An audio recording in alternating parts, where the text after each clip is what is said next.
Avez-vous déjà eu l'impression de vous noyer dans un océan de conseils de développement personnel, tout en restant assis avec ce sentiment lancinant de vide? Vous n'êtes pas seul. Dans un monde débordant de solutions rapides et d'astuces de vie, pourquoi continuons-nous à lutter avec l'anxiété, le sentiment d'inadéquation et le manque de satisfaction? Une réflexion pourrait changer votre vie. Nous souffrons souvent plus dans notre imagination que dans la réalité. Ce n'est pas juste un autre de ces slogans motivants. La sagesse stoïque ancienne est plus pertinente aujourd'hui que jamais. Bienvenue dans la sagesse stoïque moderne, où nous ne parlons pas seulement de la vie, mais nous vous fournissons les outils pour la maîtriser. Aujourd'hui, nous allons explorer le stoïcisme, une philosophie ancienne avec des solutions étonnamment puissantes pour notre monde moderne. Laissez-moi vous arrêter avant que vous ne pensiez qu'il s'agit d'une idéologie poussiéreuse. Le stoïcisme ne consiste pas à réprimer ses émotions ou à endurer les difficultés en silence, mais à construire une force intérieure inébranlable, à trouver la paix dans le chaos et à vivre avec un but et une intégrité.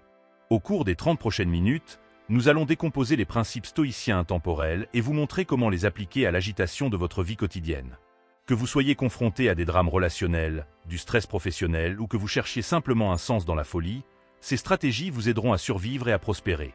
Alors, accrochez-vous, gardez l'esprit ouvert et préparez-vous à transformer votre perspective. À la fin de cette vidéo, vous aurez des outils pratiques pour affronter les défis de la vie avec la calme confiance d'un stoïcien moderne. Plongeons dans les principes fondamentaux.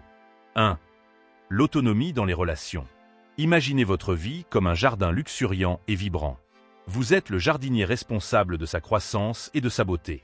Que se passe-t-il lorsque vous commencez à vous obsessionner sur un visiteur particulier de votre jardin, négligeant tout le reste? Les fleurs fanent, les arbres se dessèchent et votre sanctuaire, autrefois magnifique, devient un désordre. C'est ce qui arrive lorsque nous faisons de quelqu'un d'autre le centre de notre univers. Le stoïcisme nous enseigne l'importance de l'autonomie, même dans nos relations les plus proches. Il ne s'agit pas d'être froid ou distant, mais d'aimer depuis un lieu de force, non de dépendance. Voici la vérité difficile. Lorsque vous faites de quelqu'un d'autre la responsabilité de votre bonheur, vous vous préparez à la déception. Vous placez votre bien-être entre les mains de quelque chose que vous ne pouvez pas contrôler, les actions et les sentiments d'une autre personne. Alors, comment remédier à cela? Commencez par reconnaître votre valeur et votre capacité à vous épanouir seul. Cultivez vos intérêts, développez vos talents et prenez la responsabilité de votre bonheur. En faisant cela, vous devenez non seulement un meilleur partenaire, ami ou membre de la famille, mais vous devenez une force de la nature, engageant le monde depuis un lieu d'abondance, non de manque. Souvenez-vous, vous êtes la personne la plus importante de votre vie, non pas de manière égoïste, mais dans un sens profondément respectueux de vous-même. Aimez profondément et prenez soin avec passion, mais ne perdez jamais de vue votre propre chemin. C'est la voie stoïque vers une satisfaction plus profonde et des connexions plus significatives. 2. Le pouvoir du mystère.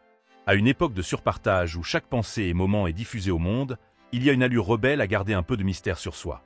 Pensez à votre livre ou film préféré. Qu'est-ce qui vous attire? C'est l'histoire qui se déroule, la révélation progressive des personnages et de l'intrigue. Appliquez cela à vous-même.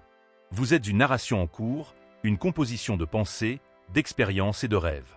Lorsque vous gardez certaines choses pour vous, vous invitez les autres à se connecter, à s'engager et à se demander sur la profondeur de qui vous êtes. Comme le disait le philosophe stoïcien Sénèque, celui qui ne souhaite pas être trop connu a plus de temps pour réfléchir. Garder un peu de mystère crée de l'espace pour l'autoréflexion et la croissance personnelle. Vous n'êtes pas une émission de télé-réalité diffusée 24 juillet, mais une galerie soigneusement sélectionnée des moments les plus significatifs de votre vie. Mais attention, être mystérieux ne signifie pas être trompeur ou insaisissable. Il s'agit de discerner ce que vous partagez et avec qui. C'est reconnaître que votre voyage, vos pensées intérieures et vos réflexions les plus profondes sont votre espace sacré, votre citadelle intérieure, comme diraient les stoïciens. Comment pratiquer cela? Commencez petit. La prochaine fois que vous êtes sur le point de partager quelque chose, faites une pause et demandez-vous si cela doit être gardé pour vous ou partagé. Respectez votre vie privée comme vous respecteriez celle des autres. Cultivez votre monde intérieur, vos projets personnels et vos réflexions sans sentir le besoin d'exhiber tout. Souvenez-vous, un peu de mystère contribue grandement à favoriser le respect, la curiosité et l'engagement de autres. Dans un monde de livres ouverts, soyez celui qu'on ne peut pas lâcher, celui qu'on a hâte de comprendre davantage. Celui qui prend l'initiative et engage la conversation, vous devriez prêter attention au rythme subtil d'une connexion authentique. C'est comme être un musicien si concentré sur la lecture de sa partition qu'il n'entend pas l'orchestre autour de lui. Les stoïciens nous rappellent qu'il y a de la sagesse à écouter, observez et laissez de l'espace aux autres pour se manifester. Il nous enseigne que nos actions, y compris la communication, devraient être intentionnelles et réfléchies, non réactives ou dictées par la peur du silence ou le besoin de validation constante. Réfléchissez Y. Lorsque vous êtes toujours le premier à prendre contact, vous vous placez dans une position d'attente de réponse, de reconnaissance, de réciprocité. Cela crée un déséquilibre, non seulement dans la relation, mais dans votre esprit. Cela peut engendrer un sentiment de dépendance ou même d'insécurité. Le stoïcisme nous encourage à trouver la satisfaction en nous-mêmes, à être autosuffisants et en paix même dans la solitude. En ne prenant pas toujours l'initiative, vous pratiquez cette indépendance. Vous vous permettez d'être approché, recherché, et ce faisant, vous cultivez votre sens de l'estime de soi et de l'autonomie. De plus, en vous reculant, vous offrez aux autres la chance de se manifester. Après tout, les relations sont des rues à double sens. Elles nécessitent un effort et un engagement mutuel.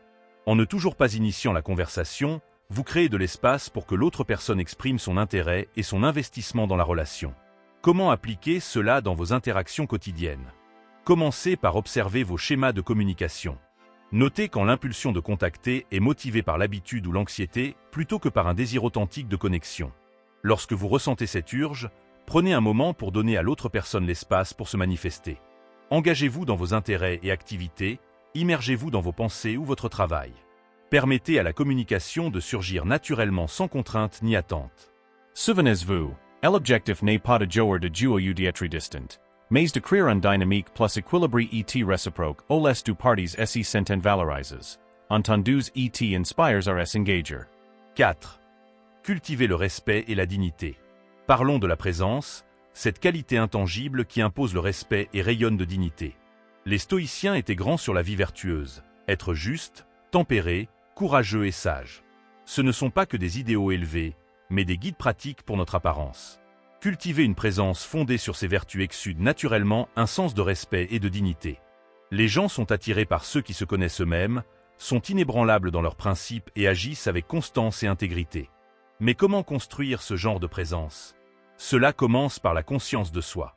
Connaissez vos valeurs, vos principes et vos objectifs.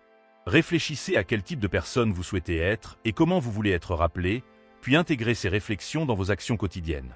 Soyez la personne qui écoute attentivement, parle de manière réfléchie et agit avec intention.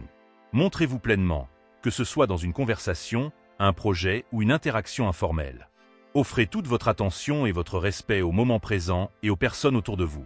Le stoïcisme nous enseigne aussi le pouvoir de l'autocontrôle et de la discipline.